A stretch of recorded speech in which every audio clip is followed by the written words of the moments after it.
రాజరాజేశ్వర స్వామి కోడెల విషయంలో అక్రమంగా తరలించిన వారిపై నిన్న పోలీస్ స్టేషన్లో కేసు నమోదు కావడం జరిగింది.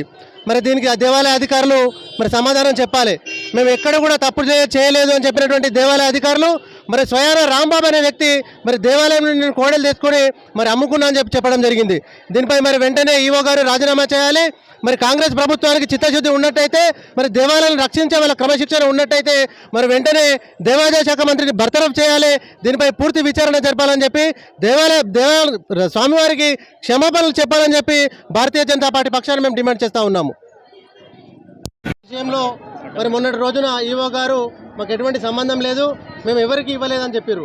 కానీ నిన్న స్వయాన గీచుకొండ పోలీస్ స్టేషన్లో మరి దేవాదాయ శాఖ మంత్రి అనుచరుడు అనేటువంటి రాంబాబుపై కేసు నమోదు కావడం, మరి ఆ రాంబాబు అనే వ్యక్తి మరి మంత్రి గారి సిఫారసు లెటర్ ద్వారానే నేను ఈ 60 కోడలను తెచ్చుకోవడం జరిగింది, దానిలో 28 కోడలను మరి గోవధశాలకు అమ్ముకోవడం జరిగింది అని చెప్పి స్వయాన ఒప్పుకోవడం జరిగింది.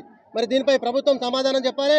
కాంగ్రెస్ ప్రభుత్వానికి నిజంగా చిత్తశుద్ధి ఉన్నట్టయితే మరి వెంటనే దేవాదాయ శాఖ మంత్రిని బర్తరఫ్ చేయాలి. మరి దీనిలో భాగస్వాములు ఉన్నటువంటి దేవాలయ అధికారులపై మరి పూర్తి విచారణ జరిపి వారిని వెంటనే సస్పెండ్ చేయాలని చెప్పి భారతీయ జనతా పార్టీ పక్షాన మేము డిమాండ్ చేస్తూ ఉన్నాము.